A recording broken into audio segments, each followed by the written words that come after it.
Okay, so a couple things that we're going to talk about now is the air sealing of the attic. Now, this attic had roughly 12 to 13 inches of blown-in fiberglass that she had a lot of spider brown recluse nests in.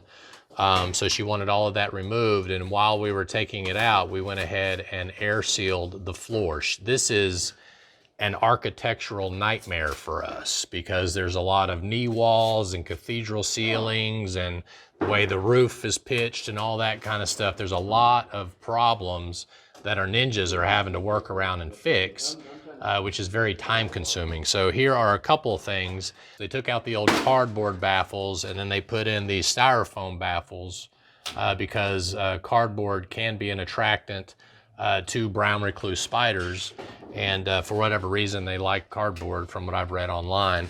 So, and also the homeowner did that research and found that out, so she didn't want us putting cardboard baffles back.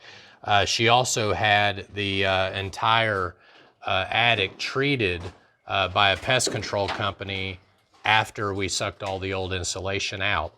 Then the ninjas came in after that and air sealed. You can see around every plumbing penetration and around every stud that meets drywall, every piece of wood that meets drywall, even the cracks or the joints between the pieces of drywall, they have air sealed. This is what's called a critical seal.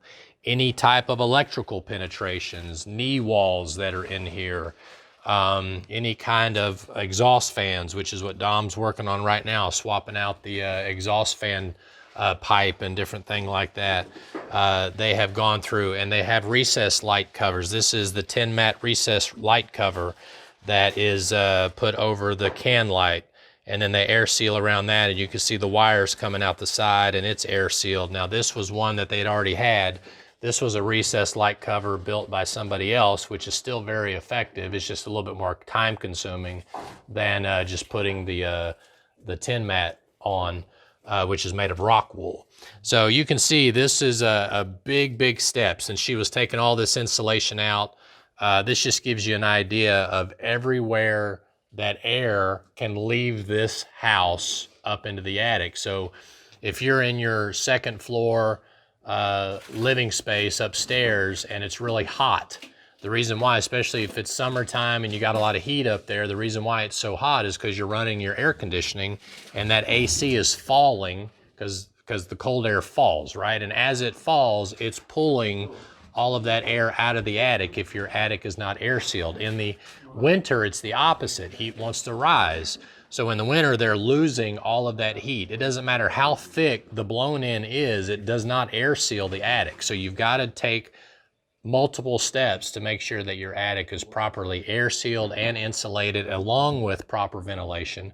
You don't want to install or not install baffles and then the blown in insulation falls into the soffits, clogs the soffits, and then you've got a humidity problem up here. We've run into that a lot where insulation contractors will just go up in an attic and they'll just spray more blown in on top of the old blown in without properly making sure that the attic is ventilated. So there's more to it than just installing more blown in insulation. Okay, another problem that you're going to run into, especially with newer homes today, is they'll have tray ceilings inside of bedrooms and different things like that, which create these knee walls inside the attic. So what initially had happened was they had an R11 or an R13 insulation on these knee walls. So we took that off and then air sealed around the base of the knee wall and did all that. The other thing that's going to happen is they're going to put the fiberglass back, and then they're going to put a foam board over it to air seal it, and that foam board is going to extend up about 13 to 15 inches so that on top of here they can blow in the cellulose. So that way they're going to create a dam right here to keep that cellulose on top of the tray ceiling, while the tray ceiling itself, the knee wall itself, is going to be air sealed and insulated. And then down here you're going to have blown in insulation up about 13 inches to make it R38. So that's kind of how this is going to be laid out once it's all done.